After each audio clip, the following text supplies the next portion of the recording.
경상도 사람들은 그 쌍 시옷 발음을 잘 못합니다. 쌀을 발음을 제대로 못하고 살 그러죠. 그래서 경상도 경찰은 총을 쏠 때도 이렇게 말합니다. 꼼짝마, 움직이면 쏜다, 이렇게. 쏜다를 못해요. 어떤 강도가 있었는데요, 이 강도는 쌍기역 발음을 못했습니다. 예를 들어 어린아이를 부를 때 꼬마야 이렇게 발음을 못하고 고마야 이렇게 발음을 했습니다. 이 강도가 어느 날 밤 캄캄한 골목에서 지나가는 사람에게 칼을 들고 소리쳤습니다. 야, 곰장마, 가불지 말고 손 들어. 근데 발음이 너무 이상하니까 지나가는 사람이 손을 들기는커녕 킥킥 웃으면서 가버렸습니다. 강도가 자존심이 많이 상했습니다. 다시 한번 마음을 강하게 먹고 지나가는 사람에게 무섭게 소리쳤습니다. 야, 곰장마, 가불지 말고 손 들어. 근데 하필이면 이번에 붙잡힌 사람 역시 발음이 안 좋은 사람이었습니다. 손을 들며 이렇게 말했습니다. 아이고 감작이야. 웃으라고 하는 얘기니까 웃으면 됩니다. 아무런 의미가 없습니다. 우리가 이 세상을 살아가는데 꼭 필요한 거 하나는 하나님의 축복입니다. 다른 건 없어도 살 수 있지만 하나님의 축복이 없으면 정말 살 수 없습니다. 하나님의 축복이 있어야 우리는 행복한 삶을 살 수 있습니다. 그런데 어떤 사람이 하나님의 축복을 받을 수 있다고요? 예수님께서 마태복음 5장에서 하나님의 축복을 받는 조건을 8가지 말씀해 주셨습니다. 첫째는 심령이 가난해야 한다. 둘째는 애통해야 한다. 셋째는 온유해야 한다. 넷째는 의에 줄이고 목말라야 한다. 다섯째는 긍휼히 여겨야 한다. 여섯째 마음이 청결해야 한다. 일곱째 화평케 해야 한다. 여덟째 의를 위하여 핍박을 받아야 한다. 이 8가지를 가리켜서 흔히 팔복이라고 얘기하는데 이 팔복은 크게 두 부분으로 나눌 수 있습니다. 앞부분 4개가 있고요, 그리고 뒷부분 4개로 나눌 수 있습니다. 앞부분 4개는 하나님께 대한 태도라고 할 수 있습니다. 뒷부분 4개는 사람에게 대한 태도라고 할 수 있습니다. 예를 들어 첫 번째, 심령이 가난한 사람이 복을 받는다 했는데 이것은 사람을 상대로 하는 것이 아닙니다. 하나님을 상대로 하는 것입니다. 하나님 앞에서 나는 부족합니다 고백하는 것입니다. 하나님 앞에서 나는 할 수 없습니다, 나는 무능합니다, 이렇게 고백하는 것입니다. 두 번째 축복은 애통하는 사람이 복이 있다 그랬는데 이 애통 역시 사람을 상대로 하는 것이 아니라 하나님 앞에서 애통하는 것입니다. 하나님 앞에서 세리처럼 자기 가슴을 치면서 오호라 나는 죄인이로소이다, 주님 나를 불쌍히 여기소서, 눈물로 기도하는 것입니다. 하나님 앞에서 자기 죄가 너무나 고통스러운 사람이 바로 애통하는 사람입니다. 세 번째 축복은 온유한 자가 복이 있다는 것인데 이 온유는 타고난 성품이 아닙니다. 하나님을 만나고 성령 받고 변화된 성품을 말합니다. 나는 죽고 예수 그리스도로 살아갈 때 주님이 살아서 나를 다스릴 때 생기는 성품입니다. 십자가를 지고 예수님을 따라가는 마음입니다. 또 내 권리를 하나님께 다 양도한 사람이 바로 온유한 사람입니다. 네 번째 축복은 의에 줄이고 목마른 자가 복이 있다는 것인데 이 성품은 예수님을 간절히 사모하는 것이라 그랬습니다. 하나님의 나라를 간절히 사모하는 것입니다. 하나님의 말씀을 간절히 사모하는 것입니다. 하나님의 은혜를 간절히 사모하는 것입니다. 무엇보다 하나님 자신을 간절히 사모하는 것이라 그랬습니다. 여러분, 지난 시간에 여기까지 말씀을 드렸습니다. 여기까지는 하나님에 대한 태도라고 할 수 있습니다. 자, 오늘부터는 이 팔복의 뒷부분인데요, 사람에 대한 태도를 살펴보겠습니다.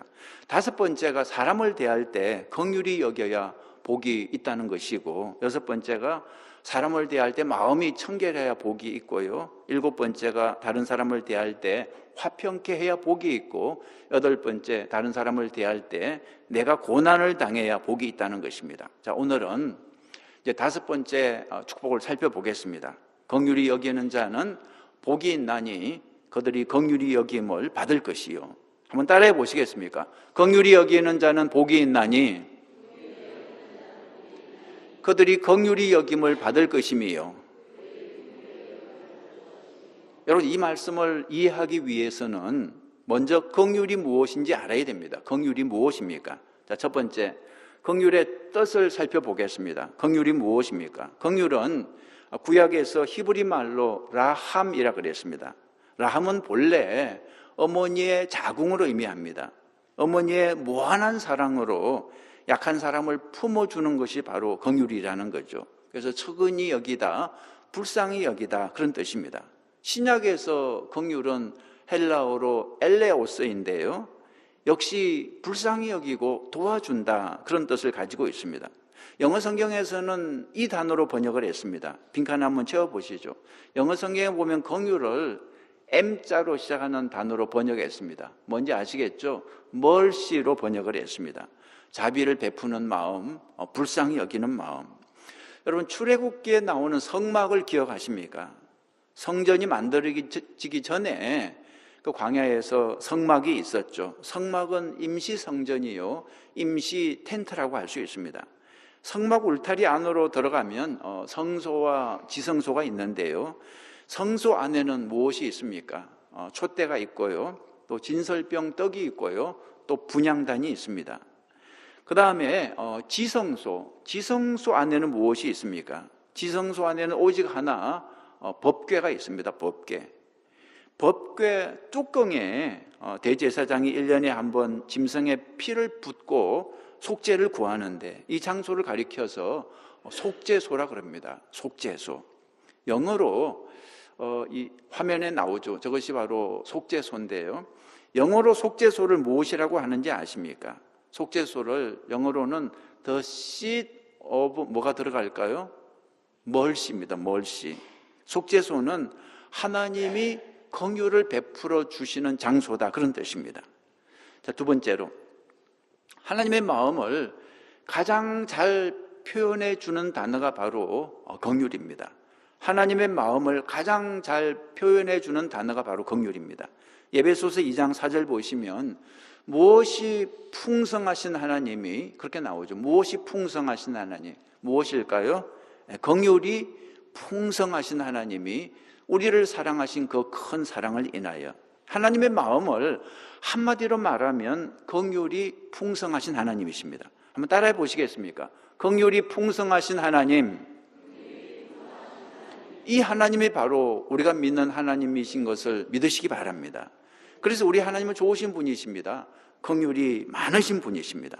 예레미야 애가 3장 22절에 보니까 여호와의 인자와 무엇이 긍휼이 무궁하심으로 우리가 진멸되지 아니함이니이다. 여러분, 하나님께 긍휼이 없으면 우리는 어떻게 된다고요? 진멸되고 말 것입니다. 우리는 지옥에 가도 수백 번 가야 마땅한 죄를 지었습니다. 그런데 우리가 지옥에 가기는커녕 이렇게 떳떳하게 하나님 앞에 나와서 예배를 드릴 수 있는 것은 무엇 때문입니까? 하나님께 긍휼이 무궁하시기 때문입니다. 여러분, 긍휼은 하나님의 성품을 가장 잘 표현해 주는 단어입니다. 영어 성경 중에서 제가 개인적으로 가장 좋아하는 문장 하나는 이것입니다. 마가복음 10장 47절인데요. Son of David, have 무엇일까요? 여기에 mercy입니다. mercy. Have mercy on me. 이 문장은 마가복음 10장에서 소경 바디메오가 예수님께 부르짖는 장면입니다. Son of David, have mercy on me. 예수님, 자비를 베풀어 주세요. 예수님, 긍휼을 베풀어 주세요. 예수님, 나를 불쌍히 여겨 주세요. 그런 뜻입니다. 이 기도를 듣고 예수님께서 가던 길을 멈추고 돌아보셨습니다. 바디메오를 불쌍히 여겨 주셨습니다. 그래서 보지 못하는 바디메오의 눈을 고쳐주셨죠. 예수님의 마음은 항상 긍휼로 가득 차 있습니다. 여러분, 하나님 아버지의 마음이나 예수 그리스도의 마음은 똑같습니다. 긍휼로 가득 차 있습니다. 마가복음 6장 34절 보시면 예수께서 나오사 큰 무리를 보시고 그 목자 없는 양 같음을 인하여 어떻게 여기셨다고요? 불쌍히 여기사 이에 여러 가지로 가르치시더라. 목자 없는 양이라는 표현이 나오는데, 목자 없는 양은 세상에서 제일 불쌍한 존재입니다. 우리가 양을 착하다고 생각하는데 사실은 그렇지 않습니다. 양은 착하지 않습니다. 아주 미련하고 고집쟁이입니다. 오죽하면 성경에 이런 말이 있겠습니까? 이사야 53장 6절에 우리는 다 양 같아서 그릇 행하여 각기 제 길로 갔거늘 여러분, 양 같다는 말은 그릇 행한다는 말입니다. 양은 그릇 행하는 게 특징입니다. 말 안 듣고 길을 헤매는 게 특기입니다. 게다가 양은 자기 방어 수단이 아무것도 없습니다. 염소처럼 뭐 뿔이 있는 것도 아니고, 뭐 말처럼 사슴처럼 빨리 달릴 수 있는 다리가 있는 것도 아니고, 그래서 이 목자 없는 양은 혼자 힘으로는 생존이 불가능한 짐승입니다. 예수님은 우리를 가리켜서 목자 없는 양과 같다고 보신 거죠. 혼자 힘으로 살 수 없는 불쌍한 존재라는 거죠. 그래서 예수님은 우리의 목자가 되어주시기 위해서 친히 우리를 찾아오신 거죠. 예수님이 가지고 계셨던 그 마음, 즉 목자 없는 양 같은 우리를 불쌍히 여기는 마음, 이 마음을 가리켜서 무엇이라고 합니까? 긍휼이라고 하는 것입니다. 여러분, 하나님의 마음은 긍휼로 가득 차 있습니다. 하나님의 긍휼을 가장 잘 설명해 주는 스토리가 구약 성경에 나오는데 요나서에 나옵니다. 요나서를 보면 하나님이 얼마나 긍휼하신 분인지 잘 알 수 있습니다. 하나님께서 요나 선지자에게 명령하시길 저기 니느웨 도시에 가서 하나님의 말씀을 전하라 그랬습니다. 어떤 말씀입니까? 회개하라. 그렇지 않으면 40일 후에 이 도시를 하나님이 심판하실 것이다. 이 말씀을 전하라 그랬습니다. 그런데 요나는 이 말씀에 순종하기 싫었습니다. 왜냐하면 니느웨는 원수의 나라였기 때문입니다. 원수의 나라는 망해야 마땅한데 그 사람들에게 구원의 길을 알려주는 것은 있을 수 없는 일이었습니다. 그래서 요나는 처음에 불순종하고 도망갔습니다. 그런데 결국 붙들려서 말씀을 전했죠. 40일이 지나면 하나님께서 이 도시를 불로 심판하실 것이다. 그렇게 전했더니 무슨 일이 발생했습니까? 니느웨 사람들이 회개를 해버렸습니다. 온 도시가 금식하면서 회개를 해버렸습니다. 그러자 하나님이 어떻게 하셨습니까? 심판을 취소하셨죠. 회개한 백성들에게 하나님께서 긍휼을 베풀어서 용서를 해주신 거죠. 그러자 요나가 어떤 반응을 보였습니까? 화를 냈습니다. 아니 하나님, 이게 뭡니까? 심판을 한다 했으면 하셔야지. 심판을 갑자기 취소해버리면 나는 뭐가 됩니까? 나는 거짓말쟁이가 되는 거 아닙니까? 이럴 수는 없습니다. 빨리 심판하세요. 요나의 마음에는 긍휼이 없었습니다. 미운 놈들, 원수 놈들, 씨를 말려버리고 싶었습니다. 그런 하나님의 마음에는 긍휼이 있었습니다. 다시 한번 기회를 주고 용서하고 싶은 마음이 있었습니다. 저는 이 성경에 나오는 요나를 볼 때마다 생각나는 사람이 있습니다. 누구겠습니까? 요나가 생각이 납니다. 요나에겐 왜 긍휼이 없을까? 요나가 누구인지 아시죠? 요나. 한번 따라해 보세요. 동작까지 한번 따라해 보세요. 동작까지. 요나에겐 왜 긍휼이 없을까? 우리들에겐 왜 긍휼이 없을까요? 목사인 저에게 긍휼이 없습니다. 양 같은 교인을 불쌍하게 생각하는 마음이 부족합니다. 양 같은 교인은 말 안 듣고 빗나가는 교인을 뜻하는데, 말 안 듣는 교인을 나무라고 꾸짖는 건 제가 잘합니다. 말 안 들으면 망하게 될 것이라고 혼내고 꾸짖는 건 너무나 잘합니다. 그러나 불쌍히 여기고 하나님께 용서해달라고 기도하는 것은 너무나 잘 못하는 거죠. 여러분, 제 목표는 정말 우리 교회가 큰 교회 되는 거 아닙니다. 제 목표는 제가 긍휼이 많은 목사가 되는 것입니다. 저를 위해 기도하실 때 긍휼이 많은 목사 되게 해달라고 기도해 주시기 바랍니다. 요나 선지자가 그랬습니다. 긍휼이 없었습니다.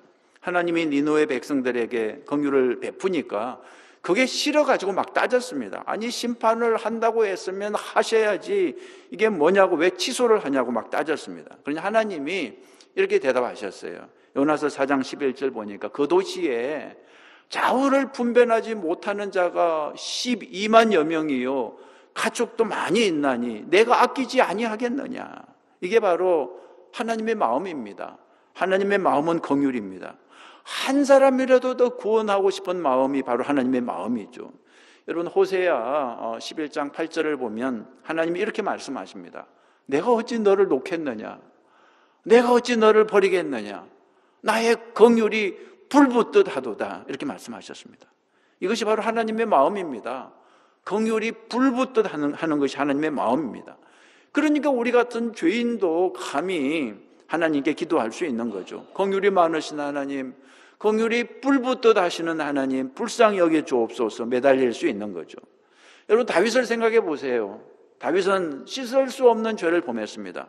살인죄와 간음죄를 범했습니다. 그런데도 다윗이 다시 일어날 수 있었던 비결이 무엇입니까?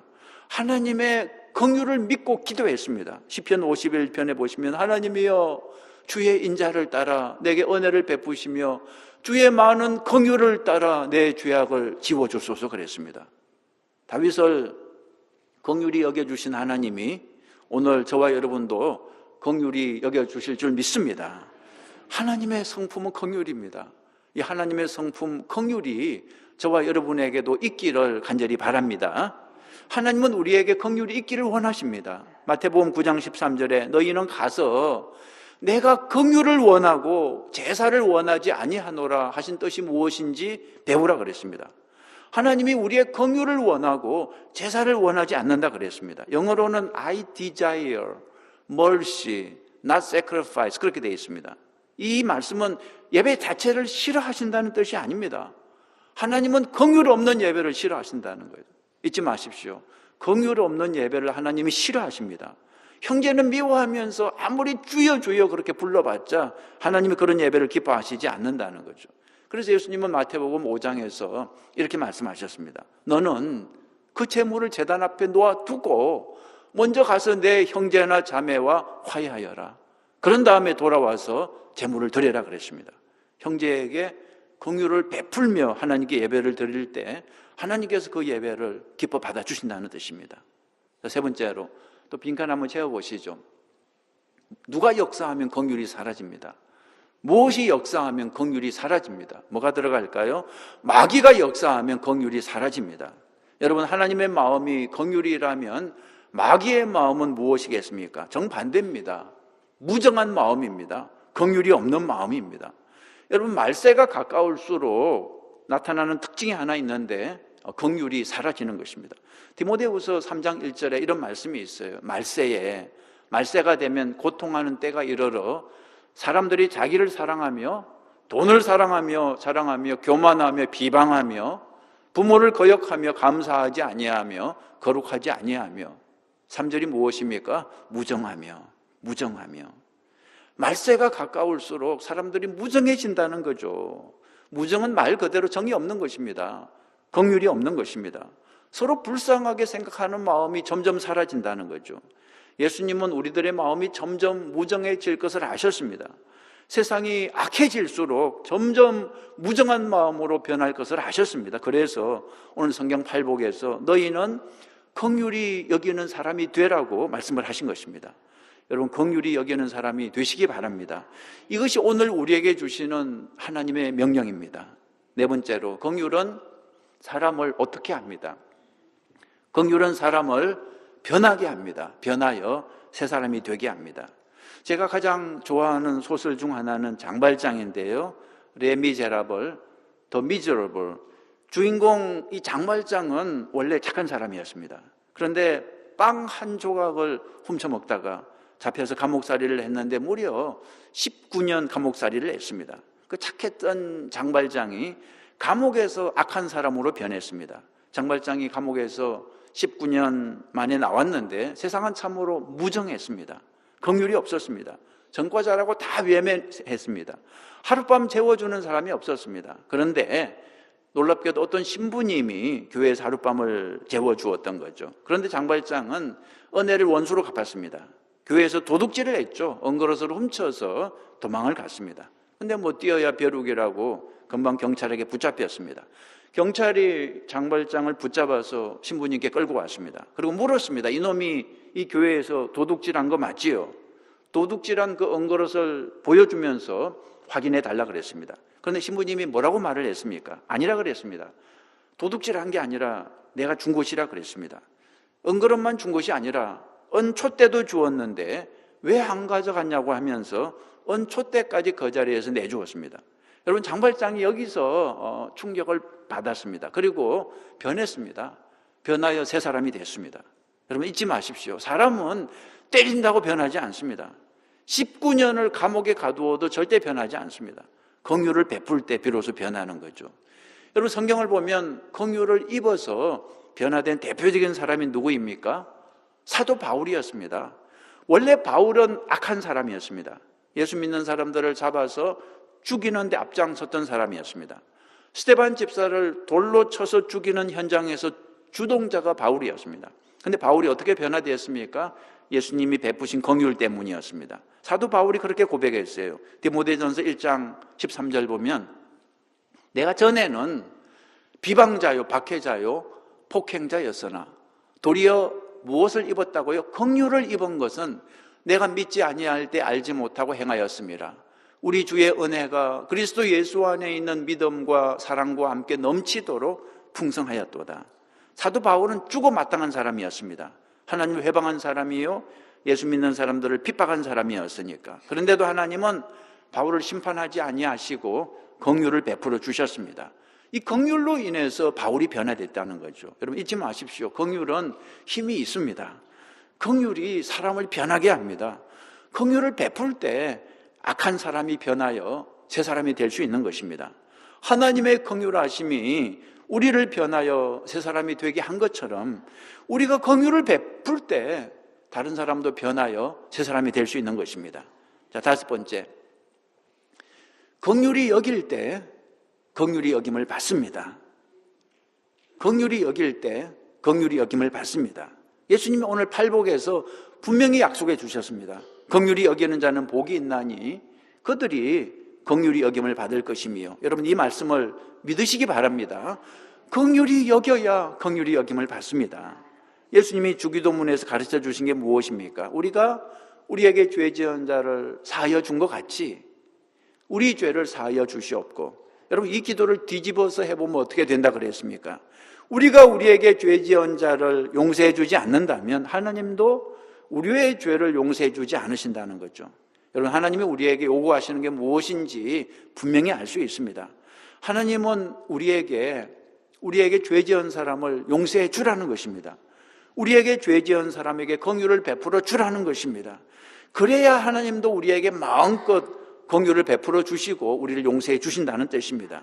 우리가 긍휼을 베풀어야 우리도 긍휼히 여김을 받는다는 사실을 설명해 주시기 위해서 예수님이 비유를 하나 들려주셨습니다. 옛날에 어떤 신하가 왕에게 1만 달란트 빚을 졌다는 거죠. 1만 달란트는 요즘 돈으로 계산하면 10밀리언 달러가 훨씬 넘는 엄청난 액수입니다. 도저히 갚을 길이 없는 액수죠. 그래서 왕한테 사정했습니다. 임금님 제발 살려주세요. 갚을 길이 없습니다. 그래서 왕이 어떻게 했습니까? 긍휼을 베풀어 주었습니다. 빚을 면제해 주었습니다. 안 갚아도 좋다 그랬습니다. 이 신하가 얼마나 신이 났겠습니까? 1만 달란트 10밀리언 달러를 면제받았으니까 날아갈 듯이 기뻤습니다. 그런데 이 친구가 집으로 돌아가는 길에 친구를 만났죠. 이 친구는 오래전에 자기한테 100데나리온을 구워 갔던 사람이었습니다. 100데나리온은 요즘 돈으로 10,000불도 채 안 되는 그 정도 금액입니다. 이 친구를 보자마자 잘 만났다, 빨리 내 돈 갚아라 독촉을 했습니다. 그런데 이 친구는 굉장히 어려운 처지였습니다. 조금만 참아달라고 사정을 했습니다. 그런데 이 신하는 인정사정 없이 그 친구를 어떻게 했습니까? 감옥에 쳐넣었습니다. 돈을 다 갚을 때까지는 절대 못 나온다 그랬습니다. 이 소식이 그 임금님의 귀에 들어간 거죠. 왕이 진노했습니다. 저런 못된 놈을 봤나? 나는 저한테 1만 달란트를 면제해 주었는데 저는 겨우 100데나리온 때문에 사람을 감옥에 쳐넣어 당장 저놈을 잡아다가 감옥에 쳐넣어라. 여러분 이 얘기는 예수님이 들려주신 얘기입니다. 예수님이 이 얘기를 들려주신 이유를 알아야 됩니다. 하나님은 우리에게 엄청난 긍휼을 베풀어 주셨습니다. 우리에게 생명을 주시고 뿐만 아니라 100번 죽어 마땅한 우리를 용서해 주시고 천국 백성으로 삼아 주셨습니다. 돈으로 따지자면 10밀리언 달러가 훨씬 넘는 금액을 용서해 주신 거죠. 그런데 우리는 어떠냐 하는 거죠. 그까지 작은 긍휼, 그까지 100데나리온의 긍휼을 왜 베풀지 못하느냐 이것입니다. 여러분 기억하십시오. 우리가 긍휼을 베풀지 않으면 하나님이 진노하실 것입니다. 나는 너에게 1만 달란트의 긍휼을 베풀어 주었는데 너는 그까지 겨우 100데나리온의 긍휼도 못 베풀어 용서할 수 없다 이렇게 말씀하실 것입니다. 여러분 야고보서 2장 13절에 분명히 나옵니다. 같이 읽어볼까요? 긍휼을 행하지 아니하는 자에게는 긍휼 없는 심판이 있으리라 그랬습니다. 여러분, 긍휼을 베풀며 살아야 됩니다. 그래야 하나님께서 우리에게 긍휼을 베풀어 주실 것입니다. 예수님은 오늘 팔복에서 분명히 약속하셨습니다. 긍휼히 여기는 자는 복이 있나니 그들이 긍휼히 여김을 받을 것이며, 긍휼을 베풀면 그 긍휼이 어디로 가지 않습니다. 다 나에게 돌아옵니다. 잠언 19장 17절에 이런 구절이 있죠. 가난한 자를 불쌍히 여기는 것은 여호와께 꾸이는 것이니 그 선행을 어떻게 해주신다고요? 갚아 주시리라 그랬습니다. 이 말씀을 믿으시기 바랍니다. 긍휼은 손해가 아닙니다. 하나님께서 갚아주시는 것입니다. 2차 세계대전 당시 이런 일이 있었습니다.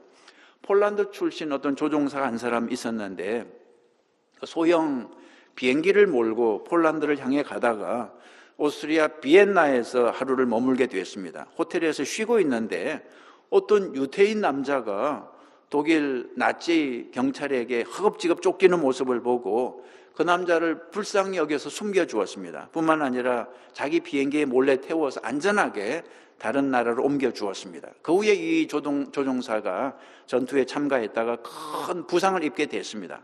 머리를 크게 다쳤기 때문에 의사들도 수술을 거부할 정도로 가망이 없는 상태였습니다. 그런데 그때 어떤 의사가 수술을 자원해서 그 조종사의 생명을 건져주었습니다.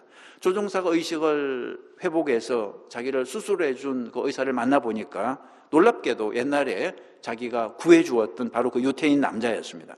그 유태인 남자가 이렇게 말했습니다. 저는 당신이 비엔나에서 구해준 바로 그 사람입니다. 보시다시피 저는 의사입니다. 그것도 뇌신경 전문 의사입니다. 당신이 다쳤다는 소식을 듣고 은혜를 갚기 위해서 수술을 자원했습니다. 무슨 뜻입니까? 여러분, 긍휼을 베풀면 반드시 그 긍휼이 나에게 돌아온다는 뜻입니다. 누가복음 6장 38절에 저는 이 성경 말씀을 믿습니다. 주라, 그리하면 너희에게 줄 것이니 곧 후히 되어 누르고 흔들어 넘치도록 하여 너희에게 안겨주리라 그랬습니다. 긍휼을 베풀면 그것이 수십 배, 수백 배 이자가 붙어서 돌아온다는 사실을 기억하시기 바랍니다. 자, 이제 오늘 여러분 자신에게 한번 적용해 보시죠. 여러분에게 긍휼이 있으십니까?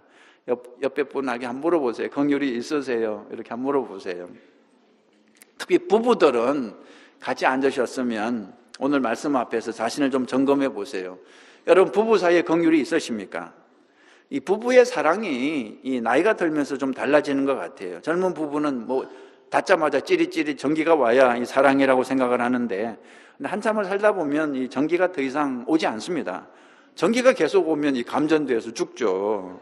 그럼 전기가 안 온다고 사랑이 없는 것입니까? 그렇지 않습니다. 여러분, 나이가 들면 들수록 이제 사랑이 전기가 아니라 서로를 불쌍하게 생각하는 마음으로 변합니다. 나이가 들수록 점점 상대방이 불쌍해지는 거죠.